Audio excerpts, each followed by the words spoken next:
ปลาคอใหญ่พี่น้องปลาคอใหญ่ใส่ใหญ่พี่น้องมันสำคัญ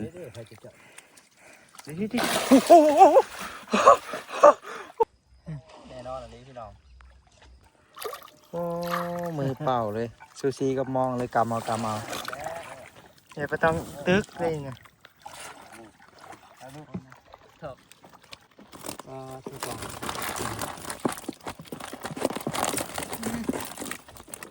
เพี้ยเดี๋ยวเพี้ยแล้วเพี้ยจะประกาศเป็นยังไงโลเท่าไรไปลงกันนะรางวัลคนขยันแซ่บยังคมหิวเอาอ้อมหืนเนี่ย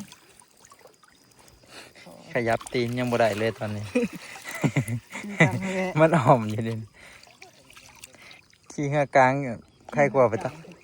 มันขุ่นเนาะยืมเหือหน่อยเขา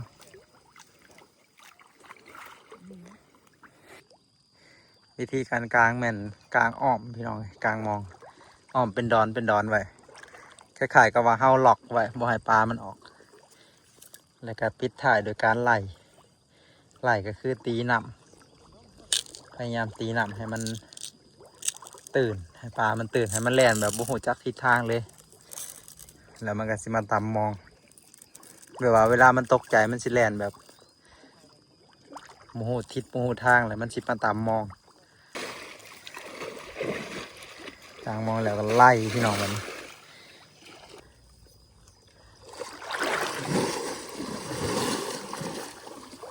ปลากดกระจัดไป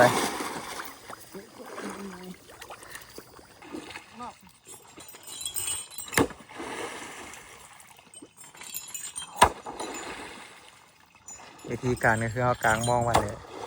ใส่ไม้หรือว่าใส่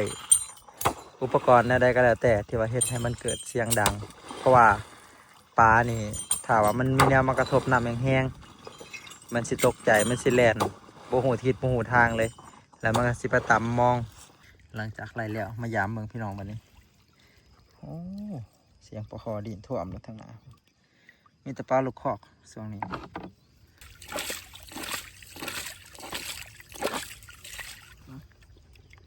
โอ้ตัวนี้ดึงให้เอาตัวบ่ใหญ่ตัวคนบ่อ๋อปลานี่ดึงแห้งเนาะเขาเอิ้นปลายังดอกหิ้วบ่ตัวมันมีทีแห้งปลาตัวหน่อยอยู่แต่ว่าดึงแห้ง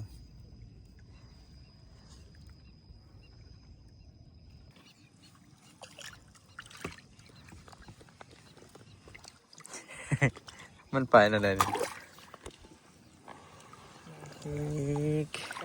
โอ้โหโอ้มีตัวใหญ่อยู่ด้วยนี่ดินแห้งไอ้ซื้อไปจัก ใหญ่เติบอยู่อ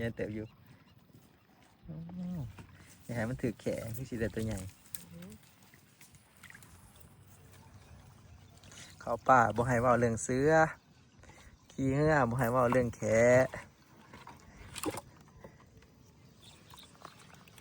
ถึงมาเรื่อยๆพี่น้องเลยปลาในทางมาได้ลายบอกคันร่วมทั้งมองกับอยากเต็มเหือเลยพี่น้องน้ำแน่ทั้งน้ำเนี่ย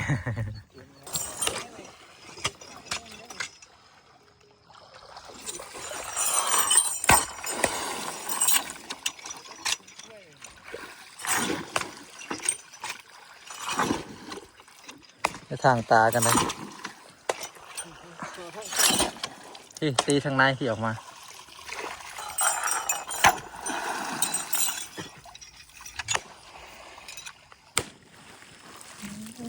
ทั้งไหลปลาโดดดงทางหลังสิ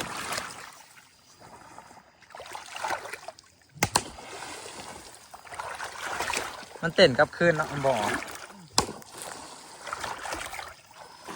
น้านี่แบกเอาไม้ตัวนี้ตีนี่แบกเอาไม้ตัวนี้เห็ดไม้ตีนทำหน่อยโอ้มีทั้งกบเขียวมีทั้งแม่แตนในนี่นะแตนก็มีพี่น้องเลย บ่เอาจักอย่าง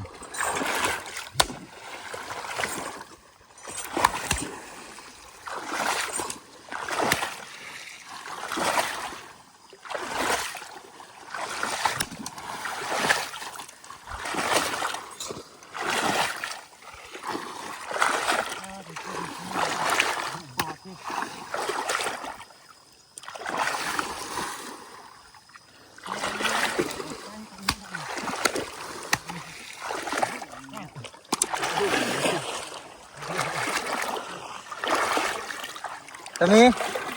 มองห้าบ่ถึกดอกโอ้โถ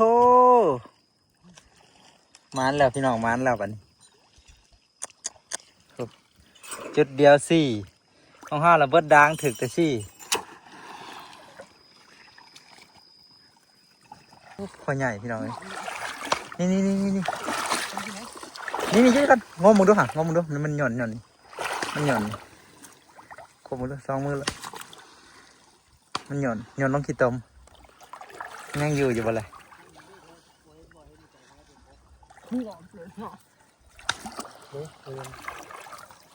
เป็นพักผ่อนแล้วติละมองหน่อยพอเนาะก็ตัวใหญ่ดีเลยน่าจะตื่นโซ่ดูหน่อยโซ่ดูพี่น้องมันเธอแน่นอนอยู่วะรถบ่ยึงเหิงท่านนี่มันก็คืออยู่นั่นนี่นะโอ้บึนถึงดีเลยพี่น้องขอบคุณกันดินบึนไกลเถอะ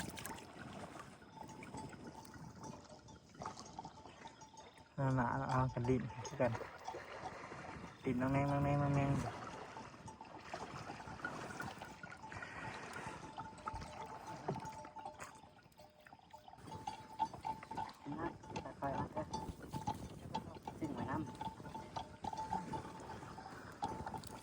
ถึงปลาซิวในเนาะปลาซิวบ้านเฮาเด้เขาอยู่น้ำนี่มันใหญ่เต็มอันนี้ได้ปลาเนี่ย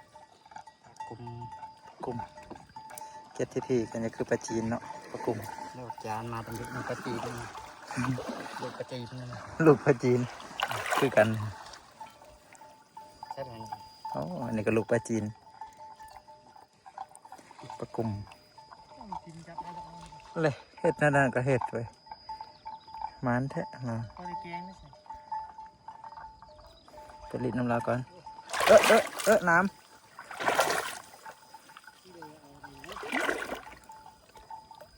ถ้ามันออกให้คิดถึงเนาะถึงเป็นระยะ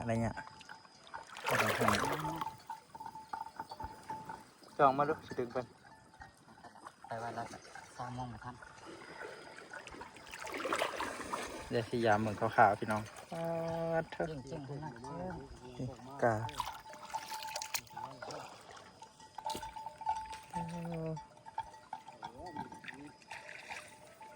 หลายคักเลยพี่น้องมีผู้ใส่มองแล้วก็มีผู้หาแบบมือเปล่าลุงเรางมเอามือเปล่าบ่ได้ใส่แหบ่ได้ใส่มองหยาดเขาบ่ได้แม่นมาหอยแต่ปลาพี่น้องอ้าวแน่นอนใช่ป่ะเฮ็ดให้มันขุ่นก้อนบ่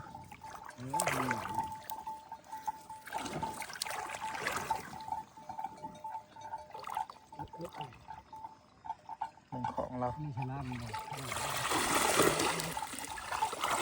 โอ้โหของใหญ่4-3 คน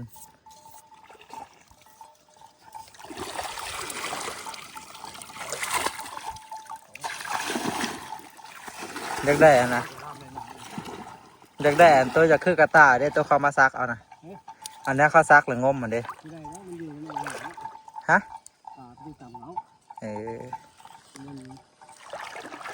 ก็งมความเบิ้ลเงาเลยปากกาของแต่ลิมันอยากใส่แหใส่มอง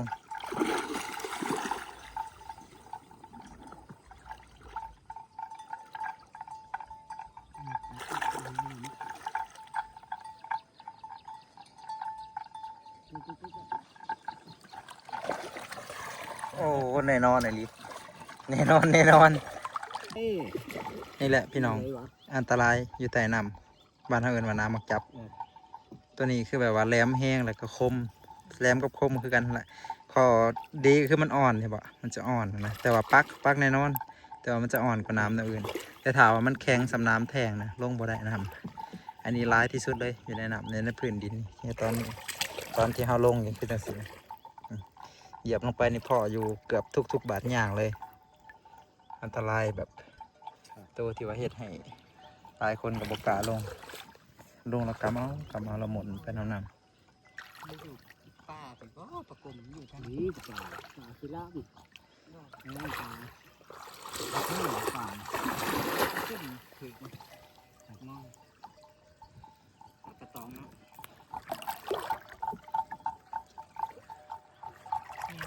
กระตองดาวช้าในฝังเลยป้านเศร้ามาปล่อยหลานที่ได้เลย มากินปลาเลี้ยง นมแพร่ มันแผ่ปลาชิลาบ ปลาบุกมาใส่ที่ใส่ด่างไผ่ใส่หาโตนะหาโตหาเราแบบหาโตหาเรา บอกกินปลาอันอื่นบอกปลาบึก กินบัดการกินแล้ว โอ้มือเปล่าเลยซูชิกับมองเลยกำเอาลูกเป็นแหละ จะหน่อยยิงไปงมอะไรเนี่ยเดี๋ยวถ่ายคลิปแล้วก่อนจะหน่อยสิงม มันต้มเหมือนกัน ครูมือเราเนี่ยงมเก่ง เลี้ยว กำเอาพี่หน่อยปลาส่วงจะดูคิดว่าน้ำยังบ่หลายแต่ถ้าเป็นส่วงน้ำลายในกัดเอามาใส่เบ็ดก็ถือคิวใส่มองก็ถือคิว มาต้มแห้งครับ ฮะ มีคนแห้งนี่นี่ทุก เออ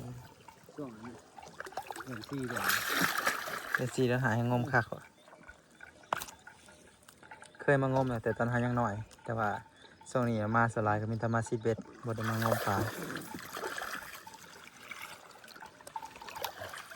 เออ ทำไหนทำไรได้เพื่อน ปลางมเอาพี่น้องถ่ายว่าทันแล้วถอนแล้วเลยมีแต่ปลากาเนาะแต่ปลาแบบเดียวกันเลย ปลาแบบจับมือเป่าบ่เป็นหยังมันในหลายหลอดเลยยังยี่ถอกอีกอยู่ หลายพอกินน้ำดีกว่า หลายเลย นี่อ้อมรถนี่อ้อมจะมีไปใช้ที่อ้อมนี่เลยอ้อมโอ้มันเขาอยู่เอาดอกมันเน้นๆหัวมันเลย เมื่อเอามือเป่างมเลยเอาแขนงมจ่อยไปเลยเขาขี้แห่ปลาหลุด บอกแห่จักขอ เอ้าติดขวบมันคักเลย แห่ไปได้ก่อเล่นก็บอกแห่ไปได้ โอ้ของใหญ่ก็หอยตีนก็มีเบิด ม่วนนะหน่อย หอยตีนก็มีม่วนได้ม่วนตอนแรกก็บ่ได้นั่งวันนี้ก็นั่งที่ตรงมันดินไอ้มันดินแกนมันดินบ่บวมบาม ต่อใหม่บ่ อ๋อ ติดกระสัดก่อนบ่มันมีกระดิ่งอยู่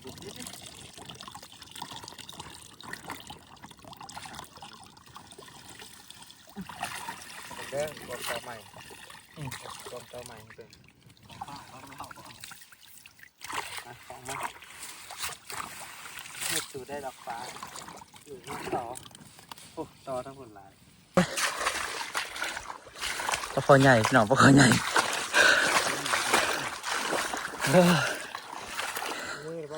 ใช่เลย เอ้าเวรหลังมันสั่นเอา ค่อยผมขึ้น เอาเด้อ ค่อยแหนบ้าน ใส่ใหญ่พี่น้องมันสำคัญ ใครจะเจาะ ดิ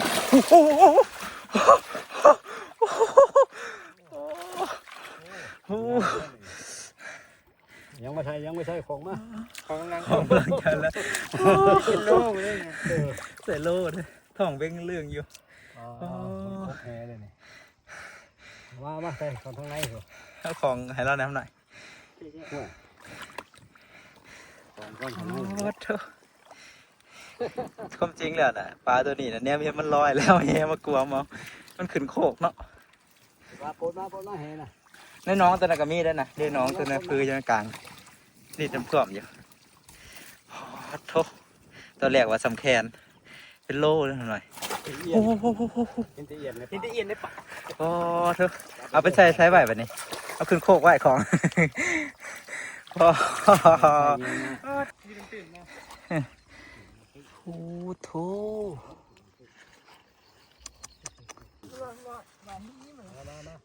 เวลากินข้าวเที่ยงเลย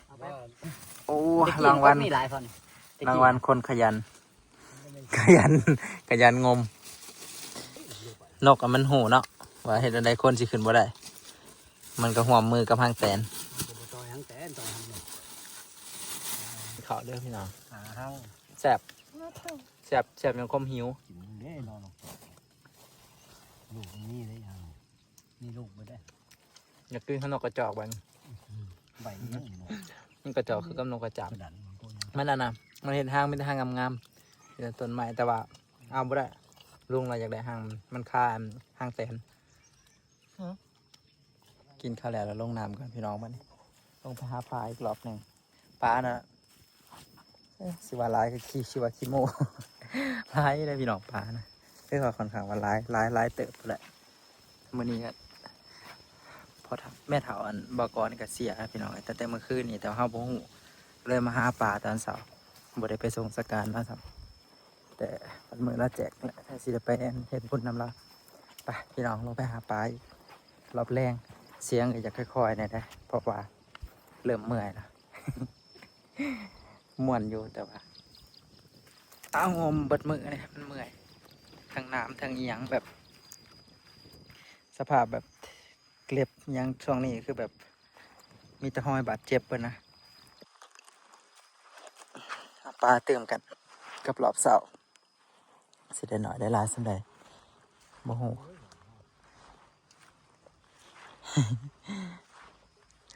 มาจากมองมาจากแห่มาจากงมเอาถูกรูปแบบใดสามารถหากินได้เอาเบิดนี่แหละตื่นนะเมื่อกี้น่ะเป็นหวยนะ บ่มีก็หวยนะครับ เมื่อกี้ตอนมาที่สี่เขาเห็นโกบนี่เขาดูน้ำนี่บ่โอ้ยเสียบนะระวังมันถือตาเด้อหลอบแรงพี่น้องหลอบแรงอุ้ยต่อนี่ค่ะนี่ต่อหลอบแรงคักอยู่หลอบแรงก็ได้คือการปลาตึกแหนะงมแบบมีแต่ปลาอย่างเดียวเลยกันบอกขี้โมเนี่ยกันจะกี่ขันงมพุ่นแหละปลาลายลีย่อมหาปลาลายดิต่างกับแม่น้ำเซแต่ว่าปลาน้องนี่บ่ค่อยแซ่บปานใดมันรสชาติมันสิจืดต้องได้ปรุงหลายๆหน่อยได้ปรุงหลายลุงเราอ่ะเห็ดนัวหลายแซ่บหลายแต่หลายแซ่บหลายเอามาหลุดบางมันน้ำเบิ่งต้นนี้ก่อนที่มือที่ตัวนี้ที่บน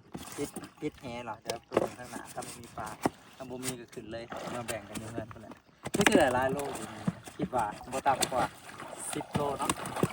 ติ๊กเดียวนี่ดัก10 โล เศร้าว่าไปกี่โมงเลยเศร้าไปพี่น้อง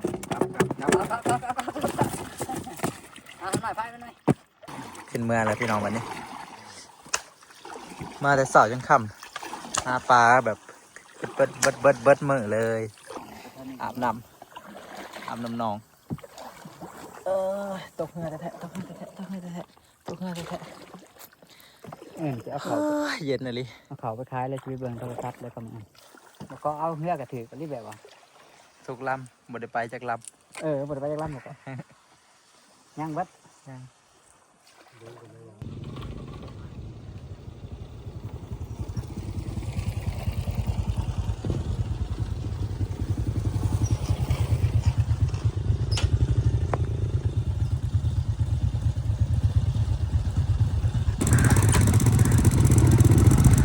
ทีมงานเนี่ยมาแต่ได้ปลาบ่ดับบ่เมื่อได้ลายเลยพี่น้องเนี่ยแก่ใส่กล่องโฟมไปลายนี่ก็มีกินบ่เบิดดอกสันอ๋อได้ซ้ำหนึ่ง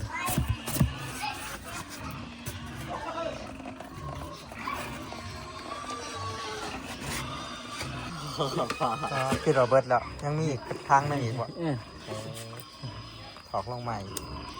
แยกดีเลยปลากากับปลาขาว เหมือนพี่น้องเอาไปเห็ดอะไรกินปลาอัน คือกระโดดใช่ปะ ปลากาโมโหเสียเมนูจังเลย